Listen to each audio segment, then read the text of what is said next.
From Dodge City and in the territory on west, there's just one way to handle the killers and the spoilers, and that's with a U.S. Marshal and the smell of Gunsmoke.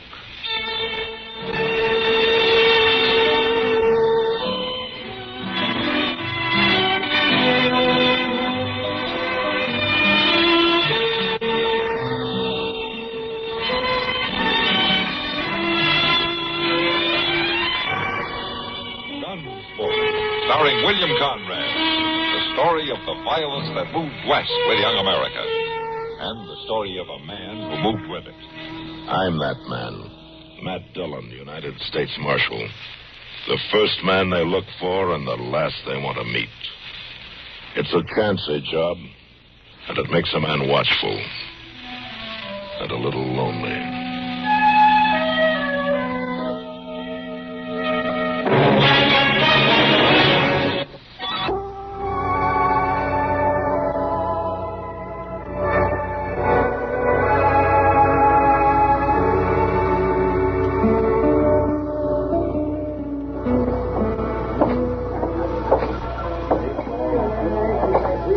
If you ain't got a pretty smart idea there, Mr. Jones. Oh, what do you mean, Chester?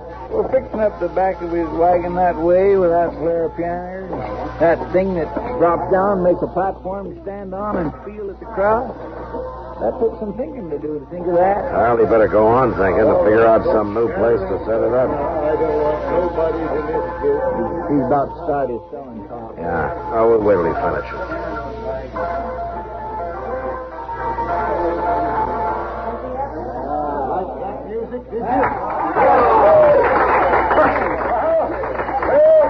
There will be more of that later, folks, but right now I'm going to let you in on the chance of a lifetime. Reckon we are moving a little bit closer, Mr. Jones. I want all this of is you fine. to look close at this bottle I'm holding in my hand, because this bottle is going to change your whole blamed life. For every single one of you, you're asking me why. And I'm going to tell you why. I didn't hear nobody ask. Every one of these bottles is filled right up to the cork with old Dr. Walker's muscle, bone, blood, and nerve tonic. And if there's a man, a woman, or a child here that ain't ever heard of old Dr. Walker's muscle, bone, blood, and nerve tonic, let him speak right up now and display his ignorance. You heard of it, Chester? Well, Tonight, you good people of Dodge City, opportunity is yours. Because it is my privilege to introduce, for the first time on the frontier, this famous elixir. This bottled dram of radiant health. This magic blend of 27, mind you, 27 powerful drugs and herbs. Many of them taken from the magic medical secrets of ancient Greece and Egypt. He sure does get wrought up, don't he? Listen now. Tonight only to the first 20 of you who step up here, I will give the unheard of opportunity of buying a new life for the unbelievable and insignificant sum of only $1. $1 silver dollar. Now, who'll be first?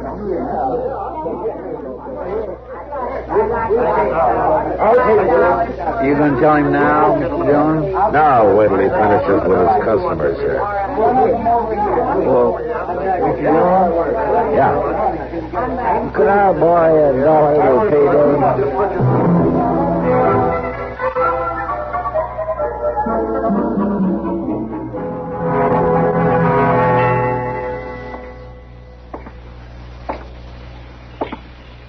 Howdy there.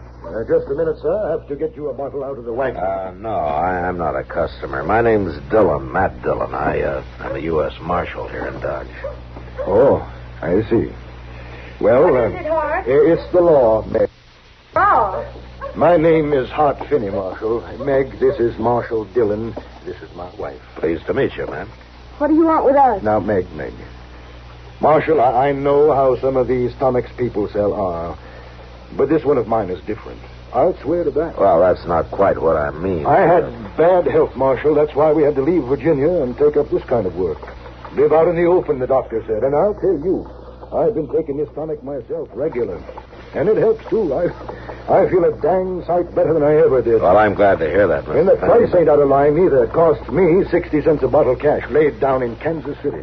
And if that's Wait just a minute, Mr. Fenny. I'm not here because of this medicine you're selling. It's the spot that you picked to sell it on.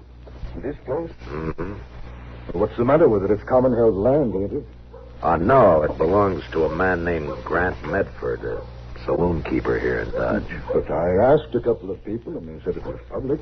There's even a well on it, everybody. Well, I know. People have gotten kind of into the habit of thinking of it as public property, but it isn't. Grant Medford took it up under the Homestead Act quite a few years back. He just hasn't gotten around to proving it up yet. Oh. But now he's aiming to. Is that it? All of a sudden? Right this week? Well, I wouldn't know. He's still got a right to keep trespassers off, though. So he's filed a legal complaint, Mr. Fenny. Oh, it ain't like I was hurting the property, none, Marshal, and I'm only going to be here less than a week just till my stock is gone. I got no choice, Mr. Fenny. I got to serve this notice on you. It's the only vacant ground around that's close to the saloons and eating places where a lot of people come by. I'm sorry. You're telling us to get, is that it? Yeah, I'm afraid so, Mr. Fenny. I can give you till morning. And that's all. Marshal, I'm a reasonable man. When I'm treated reasonable. It ain't you, I mean. You got your duty to do, but this fella Medford, well, he sounds mighty selfish. And I don't like a selfish man. No, Marshal. I'm not hurting a thing. I'm staying. I'm sorry, Mr. Fenny, but the law says you can't. And what do you say? Well, I'm a lawman.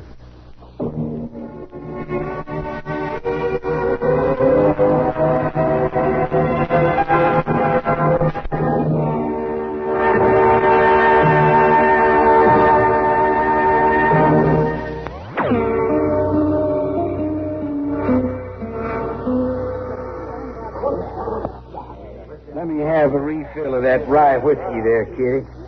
This one? Yeah. Why don't you just set it here on the bar? Sure. Why not? Go ahead. Pour it yourself, Mr. Medford. Well, I got to see what my competitors are serving, don't I? Evening, Kitty. How are you, Matt? Well, good evening, Marshal. Have a drink? Not right now, thanks, Medford. Did you get rid of them trespassers for me? They'll be leaving in the morning. In the morning? Why didn't you boot them out tonight? I won't hurt anything to let them stay till morning. Of course, I might be persuaded to let that woman of his stay around as long as she wants. She's a mighty good looker. Look, Medford, this man Fenny seems to be pretty decent and honest. He's heading out for Kansas City as soon as he gets rid of his stock. It wouldn't hurt you any to let him stay out the week, would it? Well, now, I reckon you did see that woman all right. Sweet talk you, did she? That's enough, Medford. Marshal, I signed a trespassing complaint. Ain't that right? Yeah, you did. Well, then, why don't you just go serve it? You're always talking so all-fired holy about upholding the law. It's been served, Medford, and I was just trying to give you a chance to do something for somebody for once in your life. You get them two out of there, Marshal. And if you ain't man enough, then me and the boys will come around and do it for you. You and your boys poke your noses into my business, and I'll knock your heads together. Is that clear? I have nothing more to say to you. Wait a minute, Mr. Medford. You owe me $1 for those drinks. $1? Well, at my place, you can get 4 drinks for $1. Sure, but we buy our liquor. We don't make it in the back room. Nah.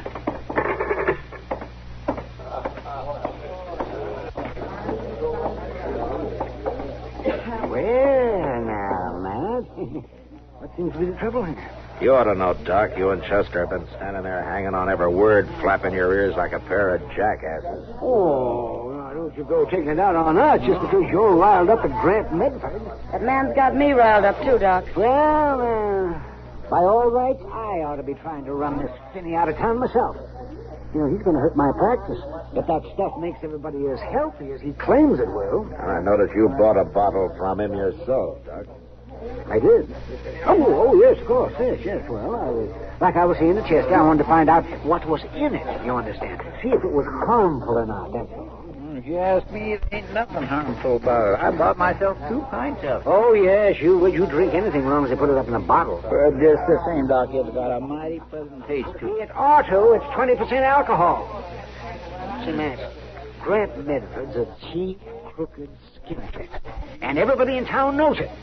Now then, why don't you just tear up that warrant and forget about it? I can't do that, Doc. The Finneys will have to pull out first thing in the morning.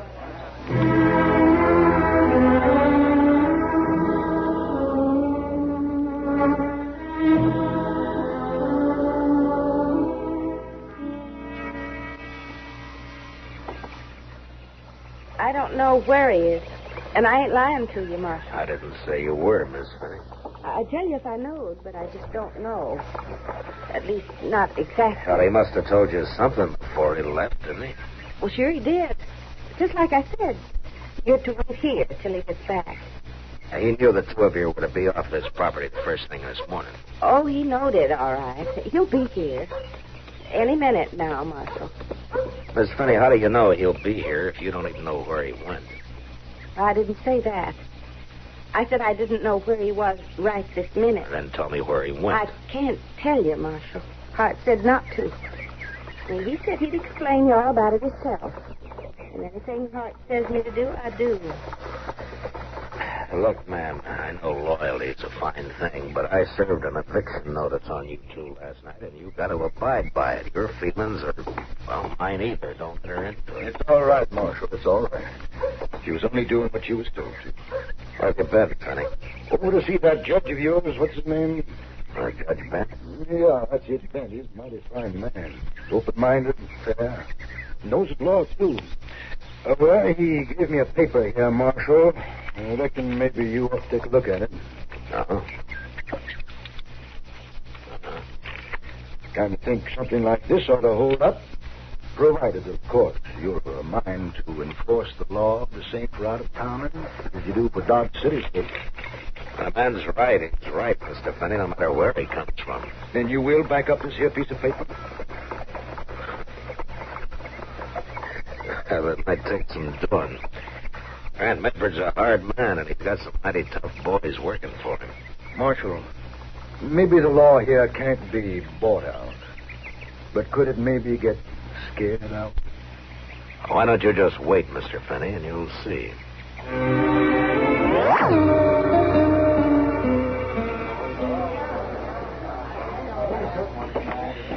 No, I don't see none of Medford's boys in that crowd, Mr. Dillon. He'll bring him with him, Chester, whenever he gets himself All right, worked folks, up. quiet down now. I want your undivided attention, if you please. Now, in just a few short minutes, I'm going to open the doors of opportunity to one and all of you once again. And while you're waiting, my good wife, Meg, will put a new roll in the piano. All right, Meg. Give the good folks a little tune.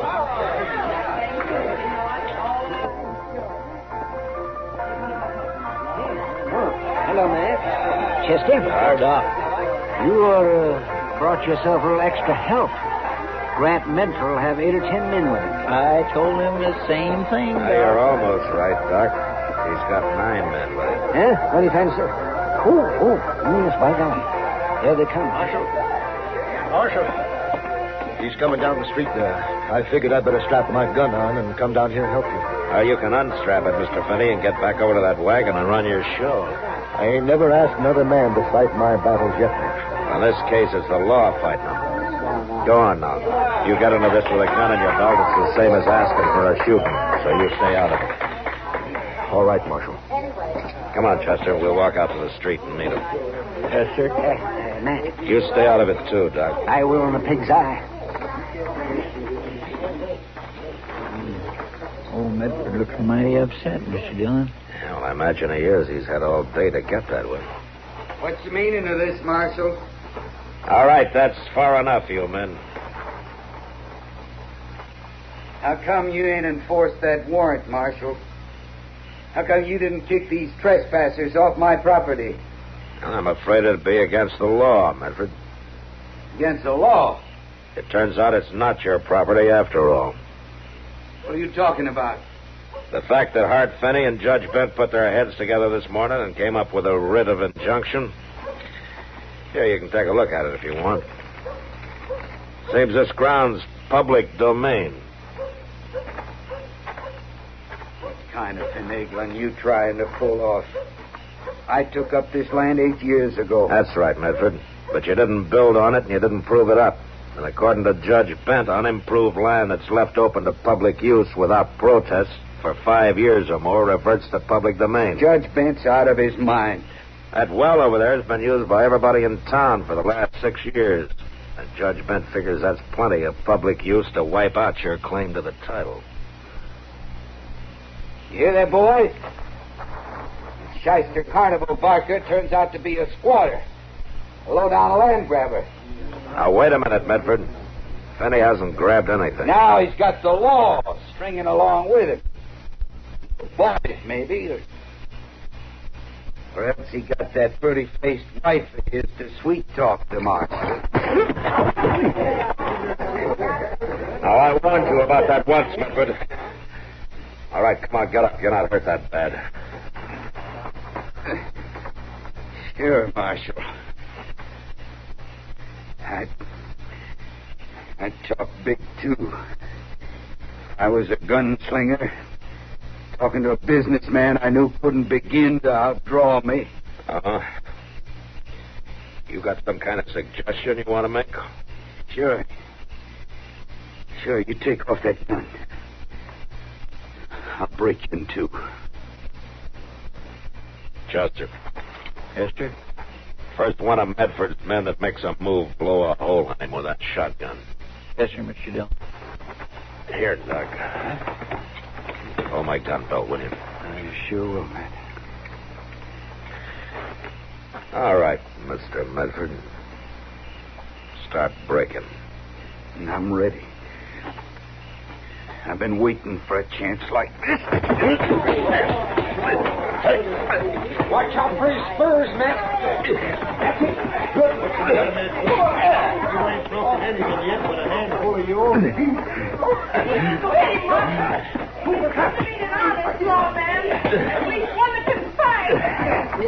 Have you had enough, Medford? I'll kill you. Help me, I'll kill you. All right.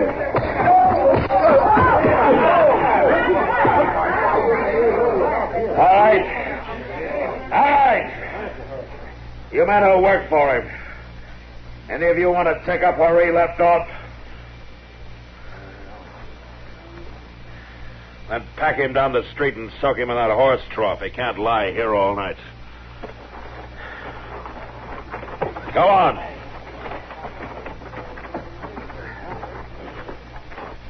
We're both mighty grateful to you, Marshal.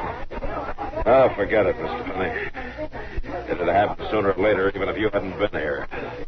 He's had it coming for a long time. He certainly has, Matt, and you gave it to him. Good. You know, Mr. Finney, you better grab onto this crowd and sell them some tonic before they start drifting away. My golly, you're right. Thanks again, Marshal. All right, folks. Have the ring close now. Here's the big chance you've all been waiting for. Move up, please. Move up just a little closer. Well, looks like Dodge has got itself a new municipal park, doesn't it? Yeah. That's right, folks. Looks like we're going to be civilized around here before you know it, Mr. Jones. We sure are, Chester. Excuse me, boys. I got to get me some more of that stuff. You're still testing it, Doc? Well, of course. What else would I be doing? Hey, tell me something, will you? Tell you what. You sure that stuff's only 20% alcohol?